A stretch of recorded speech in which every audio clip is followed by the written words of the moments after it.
Welcome to Cupcakes and Cashflow, the podcast where we talk to women entrepreneurs and women in business. We'll tell their stories, we'll tell the stories behind the stories, and we'll get to know that person. We'll get to know the real stories behind the business.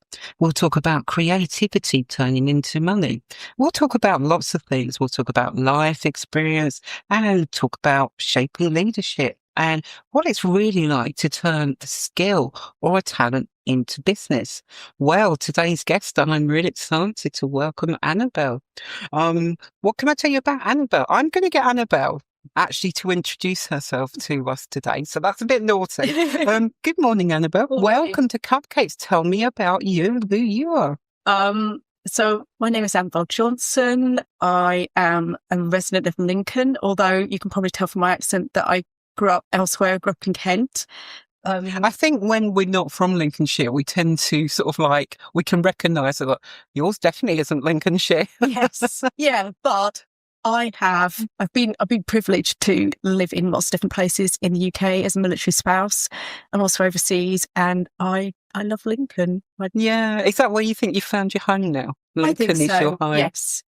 Yeah. There's something to me about a city that's sort of walkable.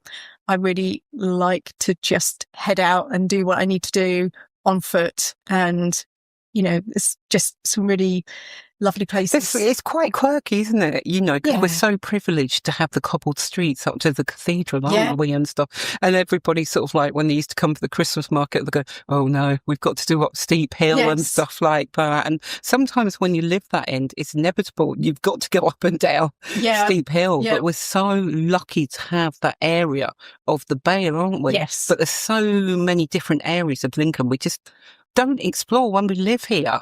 We don't do the whole tourist in our town, do we? No. And I even just the walkways along the rivers and things like that, the dikes and the rivers. I love the sort of shortcuts that take you away from the traffic. And it's just another world. You've got the swans sitting on their nests and wildlife. And I've even seen an otter in the heart of Lincoln. Yes, because that's put Lincoln on the map quite recently, wasn't it? The fox and the otter. Wasn't that amazing on Christmas? That was a real, almost like a Christmas tale that you want to animate, isn't it? Yeah. You know, it's sort of like the fox and the otter. Yeah, I wanted to share it with everyone I know. Yeah, look at the fox and the otter and stuff like that. I want to take you back to when all this started. You know, your love of interior started incredibly young. Do you think having that childhood experience is why you wanted to do what you wanted to do? Yeah, I think it's really interesting to think back to what you enjoyed as a child, and again I feel really privileged that I'm back to doing some of those things that gave me so much pleasure when I was younger. So yeah, I loved making dens. My dad built my sister and I a tree house when we moved house. Oh, wow.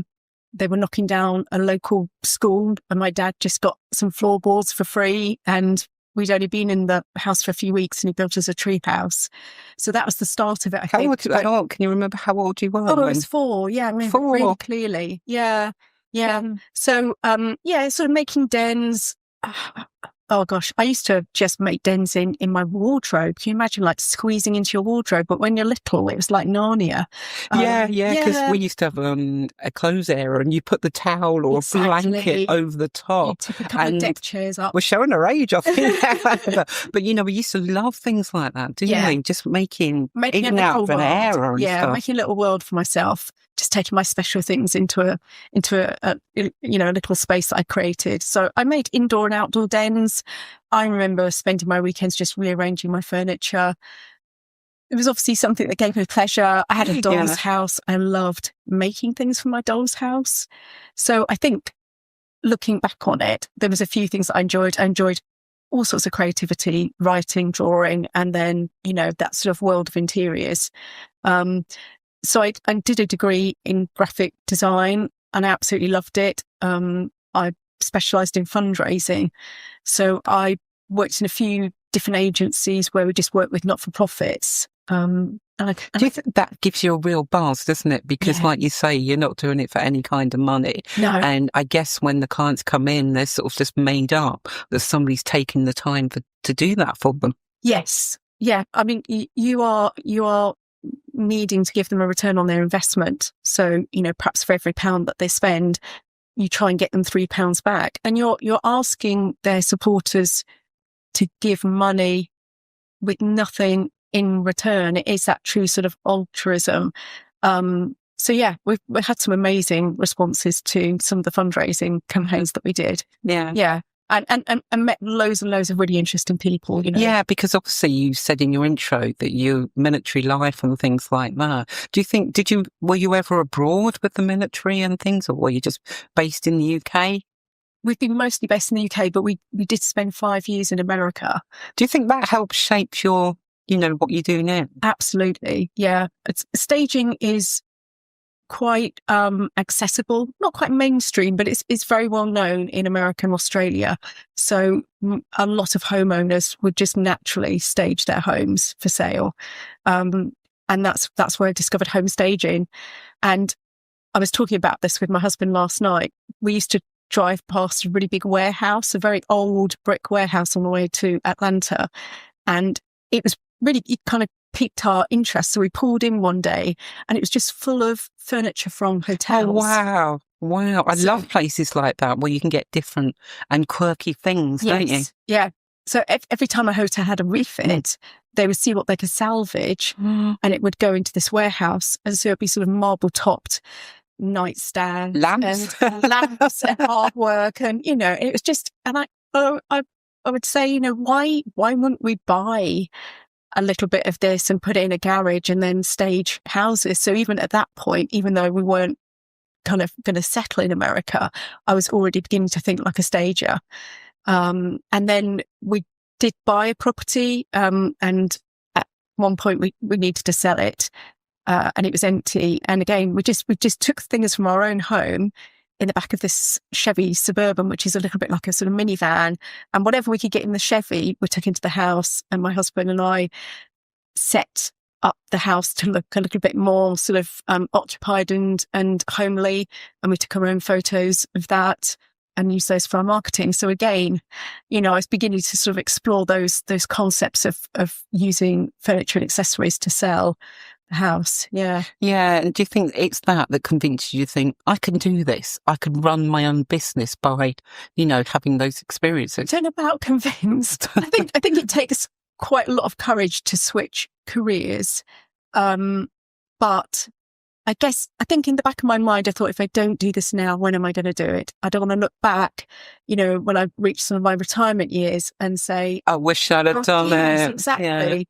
So yes, I think that was the push, really, just getting to that point. I think quite often in life, you just reach that point whenever it is, your children are leaving home, or you just had one bad boss too many, or whatever it is. And you just think, I really need to follow my dreams. Yeah. So, I mean, if you'd have told me sort of like 10 years ago that I'd be working in radio, I'd have my own podcast, I'd go, no, don't be silly. But I knew, even though I was painfully shy, that I wanted to do something like this.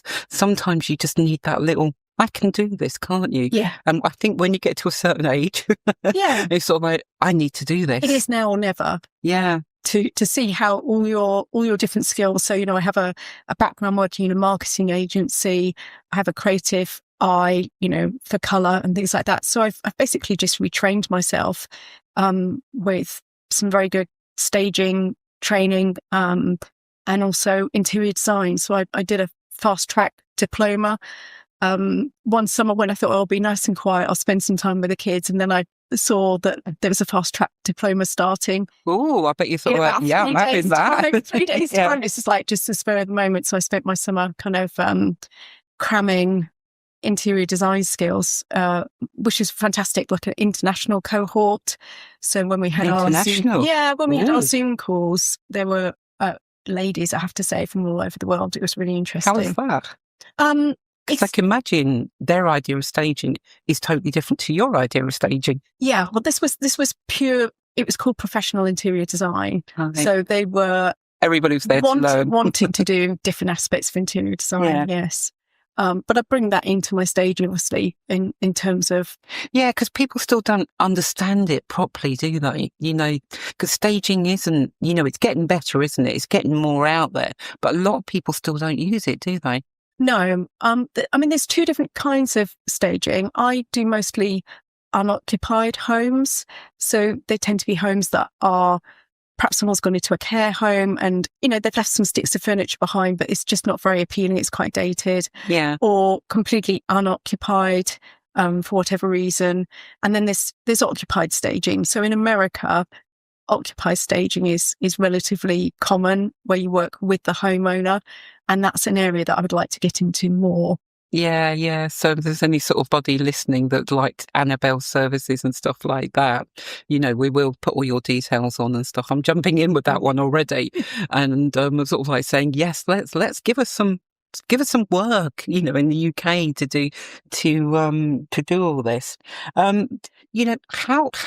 do you, when you go into a client meeting, how would you sell the staging to somebody who's sort of like, well, my house isn't selling, but I need your help, but they're still living in the property? How would a client meeting sort of go along those lines?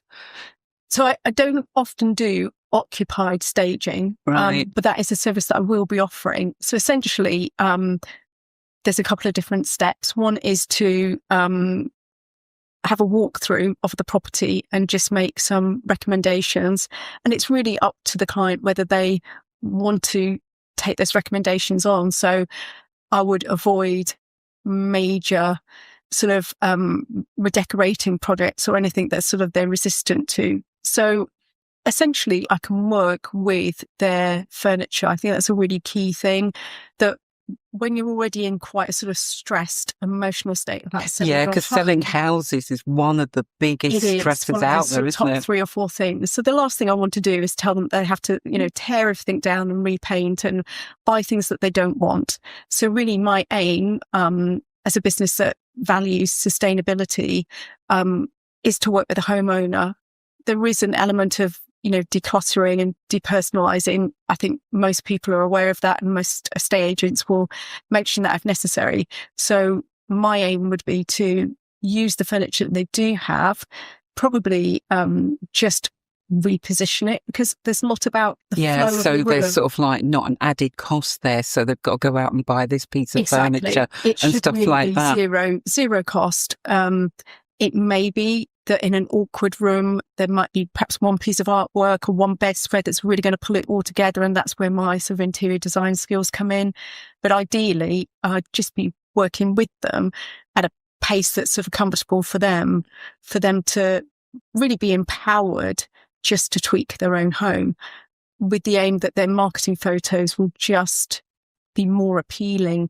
Quite often, because people are attached to the houses, aren't they, emotionally and stuff like that. But sometimes, like you say, when they know they've got to move and they thought, I don't really want to move, so they're emotionally attached, aren't they? Yeah. But the house just isn't selling. Yeah.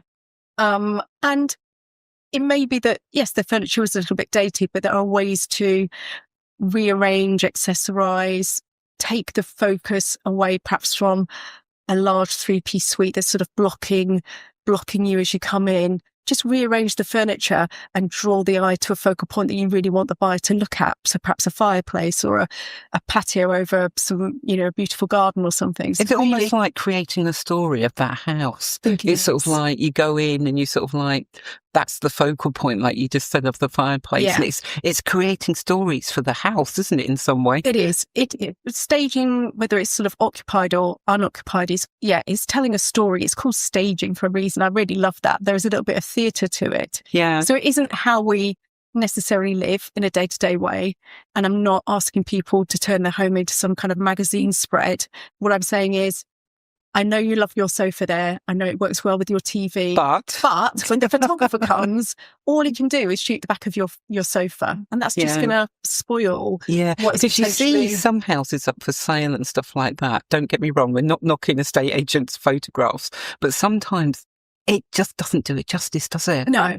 Well, the photographer has to work with what they're given. Yeah. And unless the homeowner is aware of how their photos are going to look, they're not walking around thinking, oh gosh, when I open that door, the first thing I see is the back of a wardrobe, or a pile of, crates of Christmas boxes or something.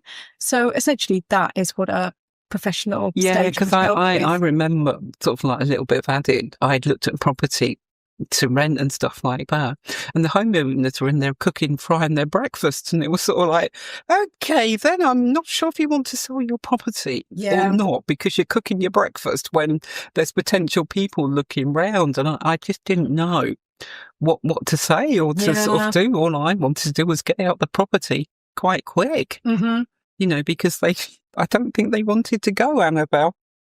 There's possibly an element of that. And I think engaging with staging is possibly a step towards, accepting that you are, needing to move. And I think if you've got a property that you would like to make an offer on, the last thing you want is to lose that property because yours isn't selling. That's just the worst. Because you've worked on some unoccupied properties that haven't sold, haven't you? And then that you've put your staging, I want to call it craft, your art, into the property, and it's sold quite quickly. Yes. So that was quite a good return for you, wasn't it? In sort of like, it was so gratifying. Yeah, that's the word I'm going for. Yeah. So a property that had no offers in 7 months. Sold in 7 days. Yeah, without saying too much, can you tell us about a property you've worked on? We don't need the names and addresses like that. What, how it started and what you did and that sort of thing. So that was a good example because the person who approached me was actually the son of an older lady who no longer was using this holiday home, but obviously it was an asset to her in her later years. So you can't sort of underestimate how every penny counts when you're, getting into your later years and perhaps you need some care. So a couple of properties that I staged last year were for people who basically needed the money to look after their care needs. So yes, this was a holiday property. It was in quite a saturated market.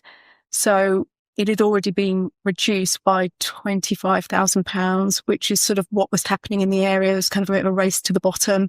Unfortunately, my client was from the property world. He was quite experienced, but not in interior design as such.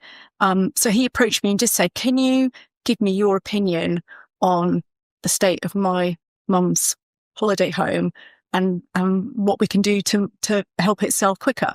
So using my interior design skills, I went in and gave him a report and broke that down into a scope, and he actually got contractors in to make some decorative changes, which is kind of what it needed. Yeah. But I can't tell you, there were sort of broken blinds. There wasn't a cooker in the kitchen, which was fine for this sort of single person, but obviously we were trying to appeal to a family. So there were just lots of things there that were simple little touches. Yeah. You want a property to look cared for and to have the utility that people are after. So yeah, and I also turned the third room, which has some kitchen units in it and not very much else. I turned that into an additional bedroom. So that was like a office cum guest room with a day bed. See, so I think this is just me. Some people have an imagination when they walk into a property whereby other people can't see it, can they? So that's where your magic, I want to say your magic comes in, isn't it? I think it is. Yeah. Again, I go back to that sort of staging as theatre. I just see a space and can imagine what would work well there. But at the end of the day, it's all about appealing to the potential buyer. It's not what I want. I'm thinking about the potential buyer. In a 3-bedroom house with quite a small dining room, it's more likely that 2 of the rooms will be occupied and the third one might just be for the occasional guest. And actually, perhaps if you are heading towards an office. Yeah, exactly. As you're heading towards retirement, you might want an office and actually put an old-fashioned typewriter in there. Oh, so it's like a sort of I'm now getting ideas for my 3rd bedroom. Yeah, it's sort of like just make it into like an antique typewriter and stuff like that. I'm getting ideas now for my own bungalow, and I'm like, oh no. You see, I'm getting that phobia of like, I'm gonna have to spend money here and stuff like that. But that's not the case, is it? No, because you can find these things in charity shops and all sorts of things, can't you? I'm really proud of the fact that normally about 20% of the items that I use in my staging are pre-loved. So I look for vintage, antique and pre-loved items that I incorporate into my staging to sort of lower the carbon footprint. And I also think it's really lovely that in the media now around interiors, having sort of antique and vintage items are really in vogue. Yeah. Just adds layers of history and story and texture that you don't get with modern furniture. So I really love that. There's a programme on BBC One which we won't name, and I know they go to the tip and they pick up things from excuse me, they pick up things from the tip and they really love them, don't they? And some of them are brought back to life and they've got such history, haven't they? Yes. I mean, in an ideal world, in the future, I would have perhaps a workshop and I'd have people restoring things. I'm not What at that a dream. point. Yes. What a dream to have. It would all be part of my sort of sustainability goals and circularity, kind of giving things a second life. But at the moment, it's more accessories. It's quite easy for me to pick up some lamps that have something a little bit different about them. I think that's the thing about not just shopping on the high street as a property stager, but really looking a little bit deeper into those sort of antique markets and charity shops and things. Is you get things that are pretty much unique. And give them a new lease of life. Because I'm a bit of an Art Deco girl myself. I love everything Art Deco. And when I look at like modern takes on Art Deco, I was like, I'd love that. And it's sort of like, because I'm very much sort of 60s type Art Deco and I sort of like period sort of staging, really, I guess. I love mid-century modern, but I think that's the talent of an interior designer is to blend those things together, and homeowners can do that as well. Plenty of people are very successful at blending perhaps heirlooms with things that they bought just last week. I think for me also, because I like things different, I've really got to hunt for them. Mm-hmm. It's sort of like, because I like things people wouldn't expect you to have, and it's sort of like, I can't find what I want, and I was like, I just have to keep looking for things because I like things that are very, very different. Yeah. Yeah. I was going to sort of like say with the business and stuff like that, what helped you grow the business? Networking, education, word of mouth. Because I know you said you did a course, didn't you? Yes. So I did a staging course and I am in touch with quite a lot of students from that. So we have a WhatsApp group and it's really supportive. So I've had inquiries that I can't handle and I've said to that person, look, I can probably put you in touch with some people that will stage in your area of the UK, because obviously physical staging, I wouldn't travel 3 or 4 hours to physically stage a property. I'm very much looking to stage within about 90 minutes of Lincoln, which actually covers quite a lot of the east of England. Yeah. So there's that network that I'm part of. I'm also in touch with some of the students that I did my interior design course with. I mean, we've crossed paths, and I know you've crossed paths. Lots of local networking, lots of little things and stuff like that. Hi, how are you? And they're sort of from across the room, and you get to see all these people, don't you? And you sort of create a network almost, don't you? Absolutely. I have a weekly virtual network. I mean, it's virtual, but we're local to Lincolnshire. I do a lot of face-to-face networking. And like you say, you just build up those contacts, don't you? So, and also I do just get inquiries. If you put in property staging or home staging Lincoln, I come up in those searches. So that's really good. Yeah, because you've got something very exciting you're launching as well, aren't you? Do you want to tell us about what you're up to? And what you're donating? Yes. So the donating part is still a work in progress, but there are not-for-profits out there that help link new furniture to families that have nothing. So particularly women escaping domestic abuse, they often leave with, literally just the clothes on their backs. It's an absolute lifesaver. Yes. Yeah. When you can say to somebody, when you've got over the embarrassment of asking for help, to say, I need some furniture, I need a sofa, even the little things like a tea towel or some cutlery, and you're sort of like, wow, somebody's given me some cutlery. Yeah. But to have that, it's really powerful. It's really empowering. So this particular organisation, they're based in London right now. I don't think they've got any plans necessarily in the near future to come into the East Midlands, but very inspiring. So I would like to do something similar. I'd probably start with the basics, perhaps offering children a bed, that kind of thing. A bed's a big thing. It's surprising how many children don't have a bed to sleep in.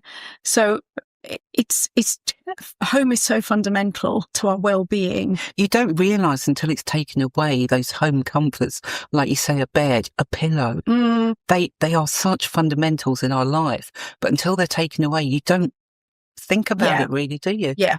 You just see it as a luxury. Well, a bed is a luxury in some way. Yes. It's something we need. Yeah.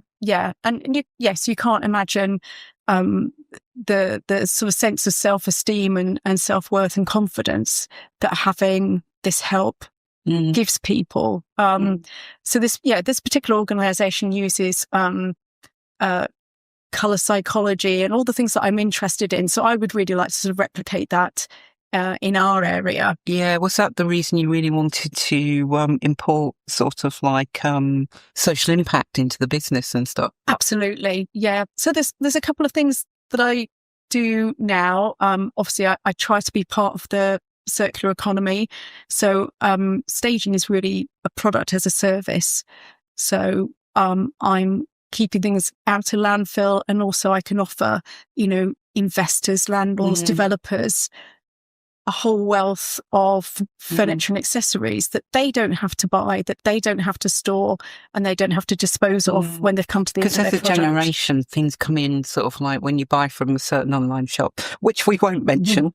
The packaging, I know they are trying to reduce their packaging, but some things, sometimes you get inside the box, then there's more paper, then it's inside another plastic wallet, and you think, do you really need all this packaging around it? It is quite shocking, yeah. And then you go to the bin, it's like, wow, my bin is full. Yes. And I've only bought 3 or 4 things. Yeah. I mean, I keep a lot of my packaging because at the end of a stage, if I'm not going to reuse that item in the near future, it needs to go back into my warehouse. So actually, the packaging can be reused in that sense. And sort of going back to sort of giving something back. When I moved into Lincoln from the RAF base that we were living on, I heard about an organisation, a community land trust locally. So in the last year or so, I've joined the board of that, and I head up the property side of what we do. Wow, so amazing. There's a few things that we specialise in as a land trust. One of them is developing green spaces in around Sinsel Bank. So we call them pocket parks. They're just very small spaces that are sort of undervalued, and we get permission to just revamp them, make even them just family a few friendly. flower pots and things on something. Fruit trees, paths. Some people in our organisation hold events for the local children, and if they can be outside, they will be outside. So we do a lot of events where, we just help children explore nature. But the property is the other big one. So looking at developing a small portfolio of houses for Lincoln's most vulnerable families, really. That would be amazing. And we work with an organisation that helps identify those families. See, it's things like this. This is why I do the podcast, because it's things like these little gems, these little nuggets we never get to hear about. I know. Do we? And I suppose we should do better at the social media side of things. So I think people in our area, in the Sinsel Bank area, are aware of us. We do litter picks on Sinsel Dyke, so we're sort of fishing bicycles out. I've seen you. Yeah. I've seen you down there with your vest on and your hooks. Yeah. And you're getting things. It's quite amazing what they pull out of the river, isn't it? Because I used to live on the river and I'd see them and stuff like that. And I've seen them pull, I'm not going to mention, but all manner of things have come out of that river, haven't they? Yeah, absolutely. So there's that sense of kind of looking after environment, looking after green spaces, and offering secure, well insulated, well equipped homes, which sort of brings me back to, people having access to carpets, beds, cookers. There is a lot of disadvantage out there. Yeah, because a lot of social housing, we're not I'll put that out there. We're not knocking social housing or anything like that. But a lot of properties are given over to people now, and there's no carpets. There's nothing in there, and it's cold, bare floors. Yeah. And a lot of people still live in, with cold, bare floors. Yeah. So, as a community land trust, we're essentially working with the agencies in Lincoln to ensure that we give the tenants. I feel another podcast coming on Annabel on that one. Yeah. So digressing slightly, but again, it puts my skills into use because I have worked with contractors before. I've worked with Airbnb owners, creating electrical plans, lighting plans, all those kind of things. So I'm kind of bringing all sorts of skills to this not-for-profit to ensure that when it's ready, it's homely. Because even colour, a lot of people who've perhaps been in hospital, been in prison, been in refuges and shelters, certain colours can be quite triggering. Quite institutional. So it's things like that I've learned recently about, trauma, design for people who have experienced trauma. Yeah. Yeah, because I'm a colour girl. I absolutely love my colour. I can't help it. Hence why Cupcakes is pink and purple, because purple is my colour. I'm drawn to purple, and I've since learned that it's a healing colour. Purple is a healing colour. And I'm very much drawn to purple. Yes, there's so much about colour psychology. I love it, and it's probably why my walls at home, when the decorator comes, I want to make them orange because I want that 60s vibe. Yes, I just absolutely love. It's very energetic orange. It's very stimulating. So yeah, we do have an emotional response to colour. So there's two aspects to my business really. Property staging, I would say, tends to be quite neutral. You're going for something that is going to have broad appeal. It's going to have broad appeal, unless you've got some kind of inner city loft where you're looking for like a 35 to 45-year-old, and then you can kind of push the boundaries. That's the thing, isn't it? You have to to sell it to everyone. Knowing who the audience is. But in terms of interior design, which is another service that I offer, particularly to Airbnb owners and small developers and stuff, thinking about colour and what people are looking for, particularly renters. Renters aren't really looking for white boxes with grey carpets anymore, and that's something that I want to sort of offer. Businesses is colours and surfaces and finishes and products that will stand the test of time, but just set their business apart. They can sort of create their own brand using an interior designer like myself. Oh wow, that's absolutely amazing and stuff. And where can we find you if you want to give out your website details and things? Yes, so my business is called Annabel Co Property Staging. My website is annabelco.uk. And we will be putting all Annabel's details on our website and also all over our social media. And because it's Cupcakes and Cashflow, we have a little game that we play with our guests, just sort of wind down the interview. So if you're ready, Annabel, I will ask you these questions. And excuse my audience if I'm looking down at my iPad, because it's the only way I can do it. Okay, right, quick fire. Coffee or tea? Or neither? I love tea. I prefer green tea. I'm a green tea girl. But I love the smell of coffee. Yeah. So, yes, I don't drink coffee anymore. But no. It's nice to the house as well. That's what people used to say, isn't it? Baked bread, coffee, everything. Yes. Old wives' tales, wasn't it? It's a whole sensory experience, I think. It's a funny thing, but I remember looking at the house that my parents bought when I was 3. It was probably a few weeks off my 4th birthday, and I remember the smell. Yeah, my grandparents' house. Yeah. So it's important. I mean, homeowners know, don't they, if they've got pets or they've been cooking or whatever. Or don't be frying a breakfast. Yes.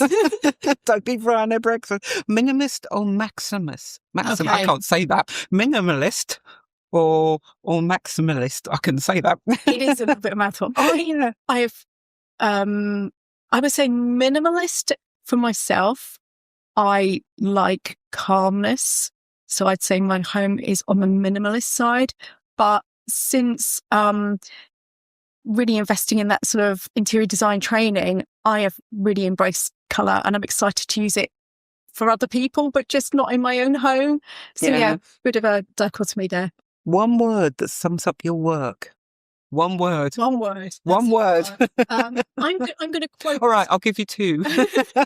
I'm going to quote a client that I helped in the autumn, and she said, "What is two words? Life-changing, Wow. or transformational." Because I think a lot of people come to me when the chips are down. You know, they've not been able to sell. Yeah, they've not been able to sell a property. They've experienced that stress, and when I come in a stage and the property sells, that one sold in 10 days. That's amazing. It's been on the market on and off, you know, just things didn't work out. It'd been on the market for about 18 months. So yes, for that person who was selling on behalf of a lady in care, it was a real big emotional burden. So yes, for her, she said life-changing. Biggest win so far? Biggest business win so far? Probably the holiday home. It wasn't the most expensive house that I've staged, but the fact that the estate agent has essentially said, let's reduce it by 50,000 from the original. That's a lot of money. Yeah, from the original asking price. So by not reducing it, the extra 25,000, I essentially helped him save that money. And I'm going to digress a little bit because you've just opened a question up there that I think I need to address. When the estate agents, you just said he wanted you to reduce it by £50,000. Are estate agents coming to you more to sell the properties, or are they leaving it mainly to the homeowners or the landlords? Or I don't think estate agents are very aware of property staging. They probably can see the value of doing it in, say, properties over $500,000. But in my experience, most properties get reduced by the tens of thousands at a time. So even if your property is worth, say, 300,000, it's probably going to be reduced by 10 or 25,000.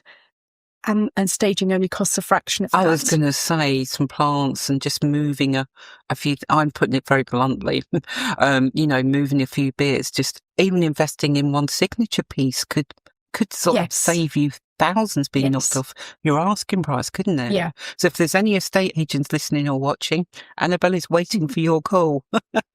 Okay.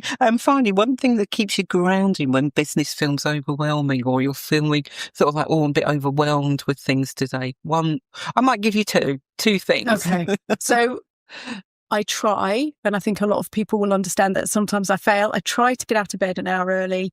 I think we all do, don't we? And do an hour of things for me. So that includes yoga. So, listening to a podcast, journaling, yoga. So that's my hour in the morning, which I struggle with in the winter, but I do appreciate that hour on my own in the morning. And the other thing is I'm a member of the Military Wives Choir. Oh, that's amazing. So that's just lovely. It has that connection with other military spouses. Plus we do quite a few concerts throughout the year. So another one I'm going to have to get her back on. I think Annabel will be filling my diary. When I go back to filming, sort of recording Links, Flyers, Natters videos, I think Annabel's going to be back. With the military choir and your land trust one. I think she's coming back. She'll be back on Links, Flyers, Natters in March for to talk about these other things and stuff. Annabel, it's been an absolute pleasure, and like we've just said, I think she's coming back. That'd be great. This has been really wonderful. Thank you. No, thank you for being such a good guest and giving me such an interesting subject to get my teeth into. If you just want to sort of give your website out, or your website address out again, so people don't say we didn't say it. Yes. Yeah. So my business is called Annabel Co Property Staging. So my primary product is unoccupied staging, but I'm also a trained interior designer, and you can read more about what I do and how I help people with properties at annabelandco.uk. Yeah, like Annabel just said, if you want to learn more about her work and what she does, you can find her on her social media, which we will put on our websites. Annabel, thank you again. And also thank you to our tech team, because we're in this lovely new podcast studio and this was going to be our home for a little while. So I'd like to say thank you to the Barbican Creative Hub for letting us use this incredible space. Really lovely It's space, a lovely space. Yeah. And it's the first time we've used it. And Annabel has given her seal of approval to the space as well. So we've had a property designed.